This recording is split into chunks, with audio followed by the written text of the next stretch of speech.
Folks, One Rental at a Time is a different YouTube channel because we bring on experts from across the area. Here we have Taylor from Life Goal Investments, a 10-year Wall Street veteran who has seen lots and lots of different things. How you doing, Taylor? I'm doing great. This is interesting economic times. We're in interesting stock market times that we're in.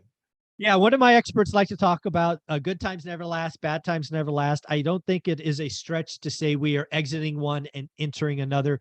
Given where you are at, what you've been doing the last 10 or 15 years, talk to us about how business cycles end, because there is a kind of 1, 2, 3 process. They happen at different rates and different times at different speeds, but they all kind of go through this process. So how do business cycles end from your experience?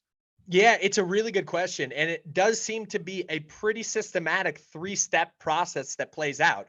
So the leading economic indicator, as we all know, is the stock market. The stock market reacts to things before they actually happen because it has the foresight of doing so.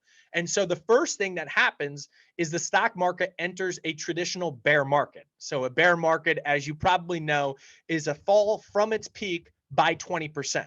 So the S&P 500, the NASDAQ, the Dow all entered. Actually, I don't know if the Dow did, but anyway, certainly the NASDAQ and the S&P 500 did. They entered a bear market in 2022 where the S&P drew down 25% from its peak. The NASDAQ drew something like 33% down from its peak. And don't quote me on the Dow, but I don't actually know that it entered that traditional bear market. But I think as we look at the stock market as a whole, the barometer is always the S&P 500 because it's the most inclusive, the largest 500 companies or thereabout in the US. And it drew down from, a peak down 25%. So that is absolutely included in that traditional conversation of a bear market. So that is step one. Okay. So I think everybody can go back. You can pull up your charts and see that we did do that. We were off 25% on the S&P. So what happens next?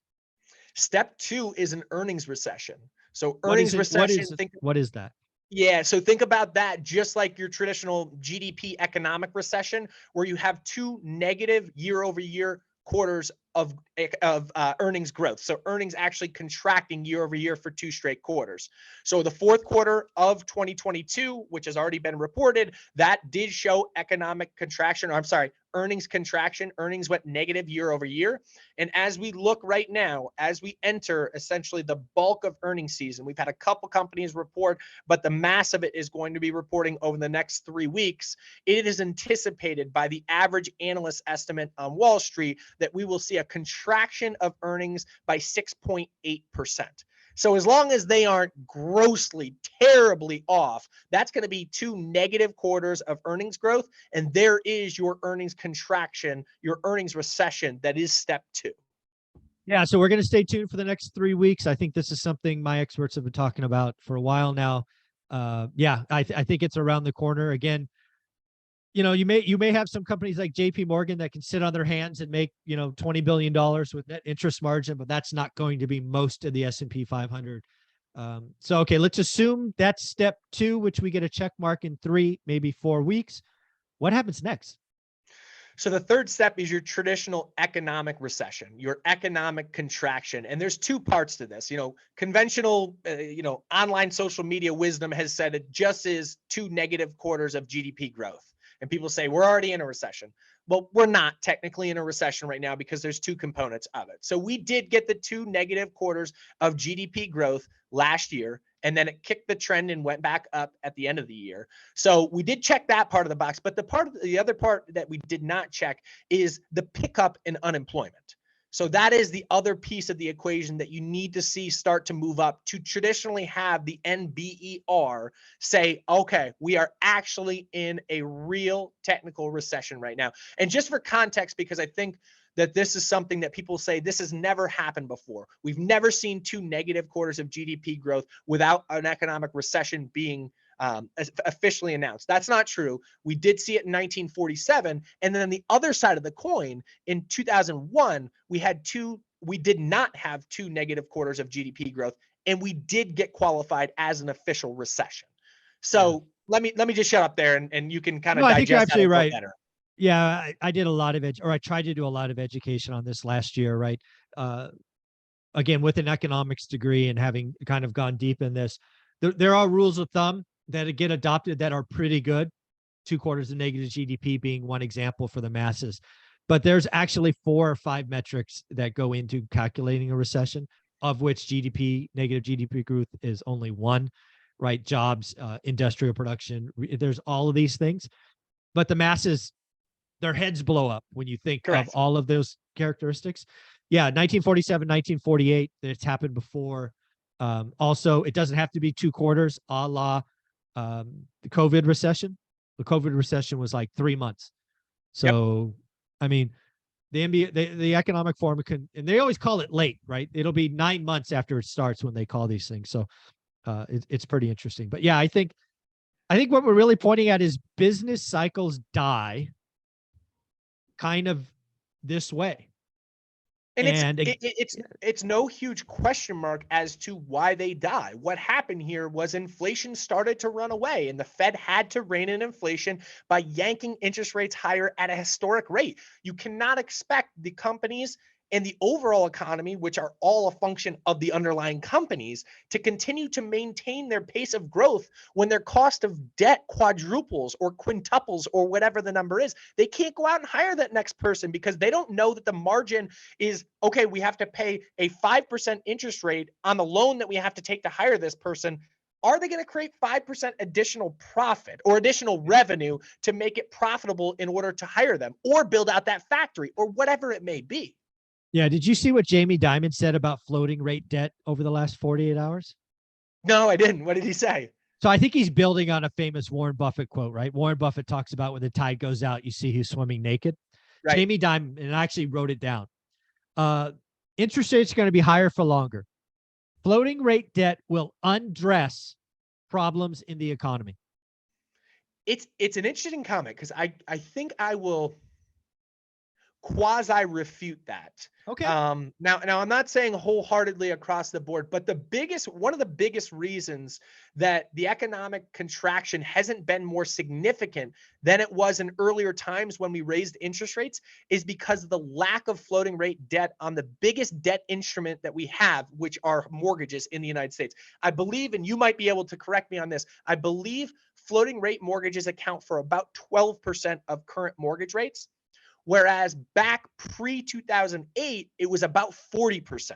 So when the Fed raised rates, it affected the biggest bill you have every single month as a consumer because it took your interest rates higher on your mortgages. Whereas now it does not. You are locked at that 3% mortgage, which is also why we don't have any supply of houses because no one's going to sell their house and then jump to a 7% or 6.5% or 6%, whatever it is right now, from 3% and see that doubling of the mortgage rate and doubling of their bill. Yeah, so actually, I think you're agreeing with Jamie. Jamie is basically saying, he didn't say this, this is my interpretation, residential housing is going to be fine. So the numbers, again, I do look at this stuff a lot. Fixed rate debt loan origination coming out of 2021, 98% of loans were fixed. Wow. So 2% were variable. That is so changed. Essentially that says on my number, because I'm pretty sure my number's right at 12% of outstanding, that is old vintage debt. Yeah, old vintage. Yeah, right. And again, let's not forget roughly 40% of homes are owned free and clear, which they don't have any debt. But so again, if we could take the largest mortgage, which is now fixed for 30 years, all of that, Jamie is really pointing at commercial real estate. Right. And unfortunately, because this is, I mean, go back, I got receipts on my channel.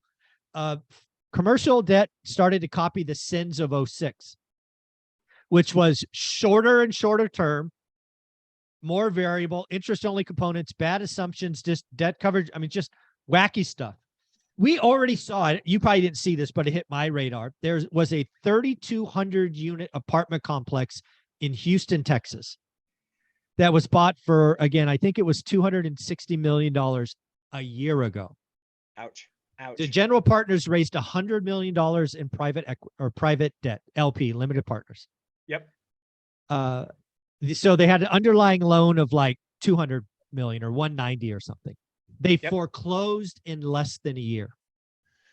They sold the debt for 14% discount. So the bank lost 14%. The LPs lost 100%.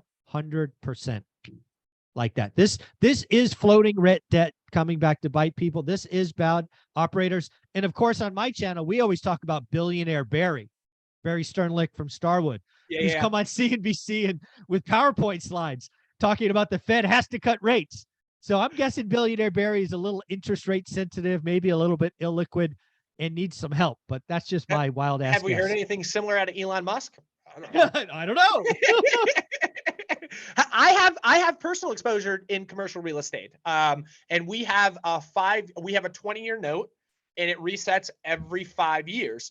Thankfully for us, ours reset just so we didn't catch the bottom by any stretch of the imagination, but we caught it about halfway up on the reset to where it has gotten. And I do think, and history tells us this, and history doesn't repeat itself, but it rhymes. When you hit a recession, mortgage rates, interest rates will come back down. It's just the natural progression of how economics work.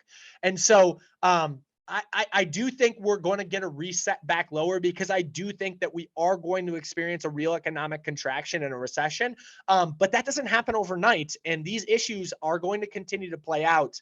I just hope they aren't as widespread as some are forecasting. Yeah, I think one of the things that we're going to see with commercial real estate is it's not going to be this systemic event. And that is kind of just like the building we talked about in Houston. The LTV, as it's often called, loan to value on commercial, is not 97, 98, 99, 103% like residential loans have been in the past. When they take haircuts, it'll be 14%, which they can take out of their reserve funds. But if you're an equity holder, you're a limited partner, a lot of you, many of you have lost your money already and you don't even know it. Right. And but I think that's a really important point when you think about the broad economy as a whole. Who is this affecting? This is not affecting Main Street, at least in a massive way, right? Main Street might own some REITs, et cetera, but that's even the high end of Main Street, right? This is affecting folks that are probably well off to begin with. And don't get me wrong, I'm not saying that's not a bad thing. It's an accredited investor that has deep pockets and is going to take it on the chin a little bit here. And you know what? This is maybe a shakeup, an awakening of, you have to understand risk and reward. If some of these real estate deals, and you know this better than me, the promises they were making on IRR were absurd. 20% with very little risk is what they were saying. And I'm looking at myself going, who is willing to sign up for something if you're educated and say, I'm going to almost guarantee you a 20% rate of return? That's absurd. Yeah, I saw many, and this is what caused me to start warning people over a year ago that this was coming. So again, we got receipts on this channel. I hope you listened. If you're already in one of these, I'm sorry. Taylor, where can people find you? You put out amazing stuff. We just announced Apple doing 4.15%. You got a video coming out today people must watch. Yes, it will. So follow us at Life Goal Investments on Instagram and on TikTok as well. Just they're 1 minute videos. So they're some of this stuff truncated down and try to be a little punchier. Let's just be clear. He sometimes gets a little ranty, which are the ones I really This one's like. a rant, by the way. I like it when you rant. Thanks, buddy.